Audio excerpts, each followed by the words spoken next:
Пита хляб и сол домакините посрещнаха съветниците от ГЕРБ, дарили средства от заплатите си, за да зарадват възрастните хора. Стар български обичай първо да посрещнем с пита.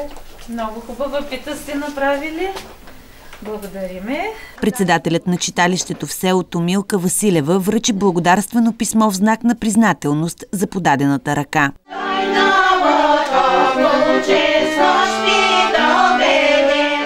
С средствата, дарени от съветниците, е ремонтирано сервизно помещение, което в последните 3 години е било в изключително лошо състояние. Тия помещения, които бяха потънали в мухъл, в влага, бяха почти неизползваеми. Тогава кметът се обърнал за помощ към общинските съветници от ГЕРБ, които веднага се отзовали на молбата му. Бяха отпуснати средства и, както вие сами видяхте, се е получило чудесно. Няма начин човек да не му се стопи душата, като знае, че създава една приятна емоция. Естествено, няма да им се решат проблемите на хората с това, което ние сме направили, или поне голяма част от тях, но пък сме им дали един лъч светлина, една усмивка, каквото можем правим. Сега е чисто, светло, приятно. Много сме им благодарни на общинските съветници, че отделиха средства. Приятна атмосфера за посрещане, било на рождени дни, било някакъв друг повод на групата, пенсионерския клуб. Съветниците от ГЕРБ Шумен от години даряват възнагражденията си за благотворителност. През последните 4 години за различни каузи са отделени близо 85 000 лева.